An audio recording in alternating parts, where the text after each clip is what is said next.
I went out to see Captain America Civil War this weekend, and while I was very happy to see the positive portrayals of African American superheroes on screen in Falcon, War Machine, and Black Panther, I was appalled by the presentation of African American women on screen.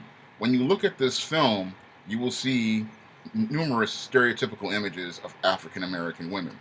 Now, in the scene where Tony Stark is leaving MIT, he is confronted by an African American woman.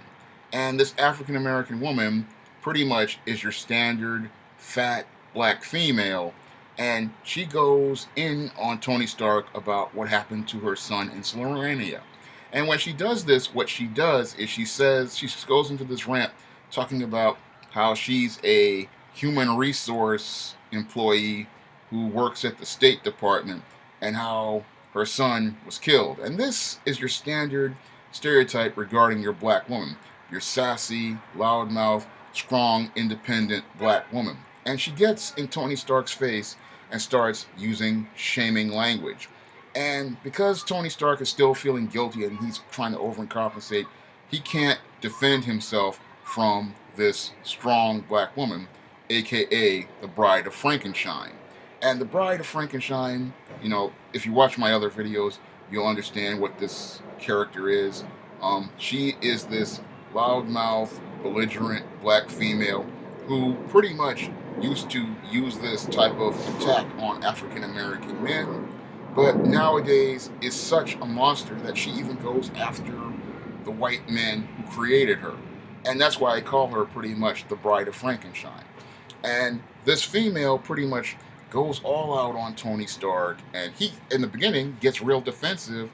And again, another statement about how the media sees African American women in media, that they are so loud, so aggressive, and such bullies that even white men are scared of this Afro American Negro woman. And that was right there in the first, I think, about 25, 30 minutes of your Captain America Civil War. A total stereotype of your Afro American Negro woman presented on screen right in this superhero movie. And if I were writing that film, that scene pretty much would be cut out because that was a real negative depiction of African American women. No matter how you slice it, even if it's partially true, it's a real stereotype and a real commentary on how African American women are seen by the world. That they're pretty much seen as, these loud, belligerent bullies who can even go past all of this security and go and attack this man, this man Tony Stark, and apply this shaming language at him and pretty much get this man to break down. That they can literally break down a superhero. That was the statement that was made in that scene, that this black woman is so powerful that she can literally take a character like Iron Man and break him down. Because if you look at Tony Stark's behavior, after he gets confronted by this Afro-American Negro woman, he becomes emotional. And because he becomes emotional, he does not think rationally. He does not think logically. Now, Captain America, for the most part, was thinking logically and rationally regarding those Slovenia Accords. However, your Tony Stark, he's thinking with emotion. And that's what the Afro-American Negro woman likes to get people doing. What she likes to get people doing is thinking on emotion, reacting, and not responding. I believe, that was a kind of a commentary they were trying to make regarding how this Afro-American Negro woman operates. She will get you emotional. She will get you riled up. And she will not have you thinking on a rational and logical level. And that's what I saw, presented in Captain America Civil War in that scene. And I really, when I examined it and looked at it and I thought about it after it came out of the movie, that's what really popped out at me regarding that one scene. Because I look at Tony Stark's behavior from there and it becomes like this slippery slope. I've seen many of these Afro-American Negro men fall down whenever they dealt with this Afro-American Negro woman. Whenever they deal with this Afro-American Negro woman, again, they start getting emotional. They start reacting to her bullying instead of responding constructively.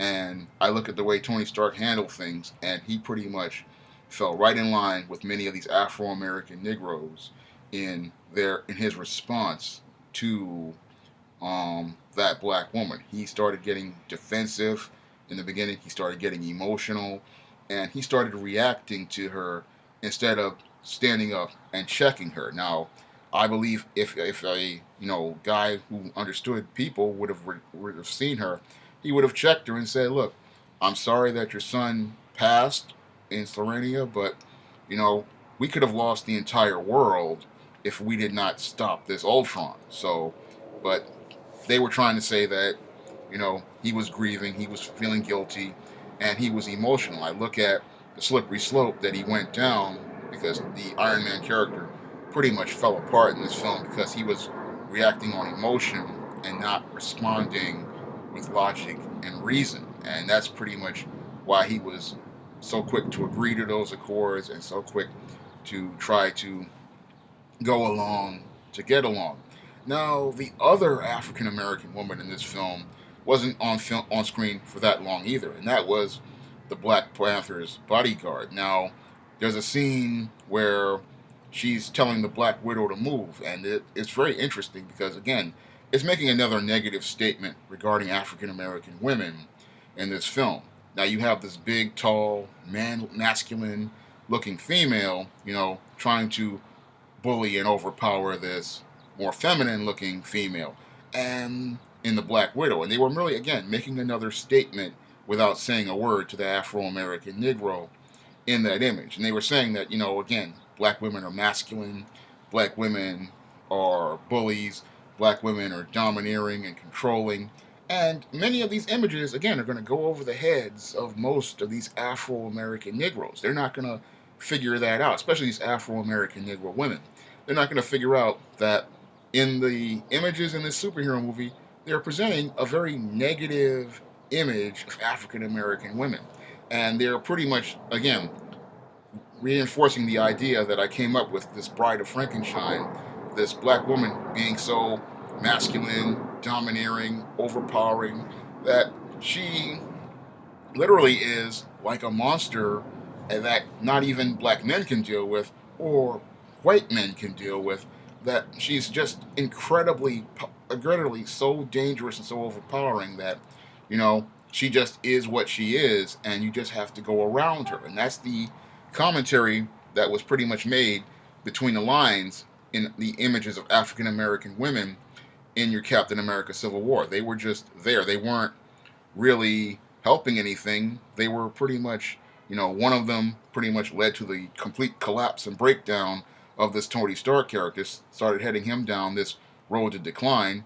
And the other one was literally like a brick wall that the Black Widow had to get around in order to do what they needed to do. They were really, again, making a powerful statement about the African American woman. Unfortunately, I believe many of these Afro American Negro women are never going to figure out what was said between the lines in this movie. That's all I have to say for this video, and I urge you to go out and go see this Captain America Civil War. It's a great film, a lot of action, a lot of adventure, really captures the spirit of a Marvel comic on screen. I believe you'll really enjoy it, with the exception of that small part. A lot of the images of African Americans in this film are treated with positiveness and humanity. The black male heroes are presented in a very positive fashion. And I don't want you to get detracted from seeing this film because, again, this is the first time we've actually seen 3 black characters on screen in one superhero movie. And they all have pretty much really strong, prominent roles this time. They're not fifth wheels like they were in Avengers Age of Ultron. And the only thing that really irked me, again, was the presentation of the African American women in this film. Maybe next time Marvel Studios will give us a nice balanced image of an African American woman to go with the African American males, and I'm hoping they do that. But until then, don't let that discourage you. Again, that's all I have to say for this video. You can comment, rate, and subscribe.